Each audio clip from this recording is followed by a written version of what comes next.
ఆంధ్రప్రదేశ్లో ప్రజాస్వామ్యం కూని అయింది. వైసీపీ సీనియర్ నాయకులు మాజీ ప్రభుత్వ సలహాదారు పోతిరెడ్డి నాగార్జున రెడ్డి అన్నారు.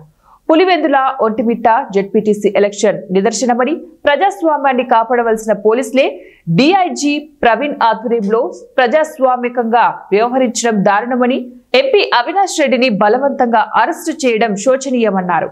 కమలాపురం, కడప నియోజకవర్గాల నుంచి వేలాది మంది బయటి వారు వచ్చి రాత్రులు అక్కడే ఉండి ప్రజలను వాళ్ళ దగ్గర ఉన్నటువంటి స్లిప్పులు కూడా తీసుకొని దౌర్జన్యం చేస్తున్నారని చెప్పి ఒక పక్క పోలీసు అధికారులు చెప్తా ఉన్నా కూడా ఏమాత్రం పోలీసు వ్యవస్థ పట్టించుకోలేదని మేము చెప్పడం కాదు, ఇది ఈరోజు జాతి యావత్తు కూడా చూస్తూ ఉంది.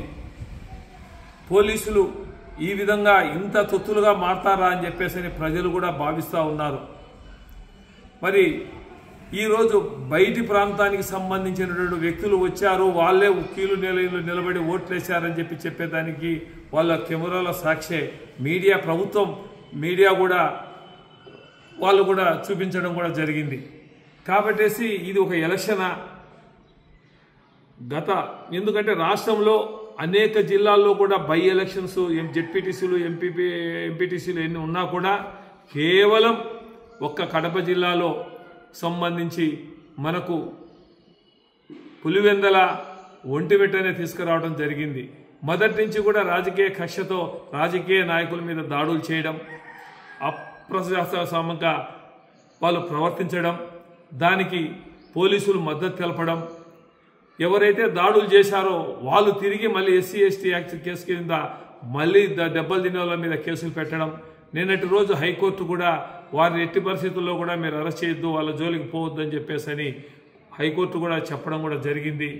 అదే కాకుండా నల్లపరెడ్డిపల్లి, నల్గొండపల్లి, ఎర్రపల్లి దీనికి సంబంధించి ఓటర్స్ ఏ గ్రామంలో గతంలో ఎక్కడ కూడా అక్కడ దౌర్జన్యాలు కానీ హింస జరగల, అటువంటి వాళ్ళను 4 కిలోమీటర్ల దూరంలో అక్కడ వాళ్ళని ఇక్కడి వాళ్ళని అక్కడికి మారుస్తూ, వాళ్ళు ఓటేసేదానికి వచ్చినా కూడా వాళ్ళని రానికుండా పోలీస్ పికెటింగ్ పెట్టి గ్రామాల్లో గలాటాలు జరుగుతున్నాయి, మీరు ఎన్నికి పోండి అని చెప్పేసి మధ్య మధ్యలో వాళ్ళు టీడీపీకి సంబంధించిన నాయకులందరూ కూడా అడ్డుపడి దానికి రాకుండా చేయడం కూడా జరిగింది. ఇదంతా కూడా ప్రత్యక్షంగా నేను చెప్పడం కాదు, ప్రత్యక్షంగా జరుగుతూ ఉంది, ప్రజలందరూ కూడా చూస్తున్నారు. ఇది గెలుపు కాదు, ఎందుకంటే ప్రజాస్వామ్యంలో పోలీస్ వ్యవస్థ, న్యాయ వ్యవస్థ ఈ రెండు పవిత్రమైనటువంటి. పోలీస్ వ్యవస్థ అనేది భ్రష్టు పట్టిపోయింది. ఎందుకంటే డీజీపీ స్థాయిలో ఉన్నటువంటి అధికారులు దీనికి దిగినప్పుడు కింది స్థాయి వాళ్ళు పోలీసులు వాళ్ళు ఏం చేయలేరు, వాళ్ళ ఆదేశాలను పాటించాల్సిందే. మరి అదేవిధంగా న్యాయ వ్యవస్థ మీద ఇప్పటికీ మాకు విశ్వాసం ఉంది, నమ్మకం ఉంది.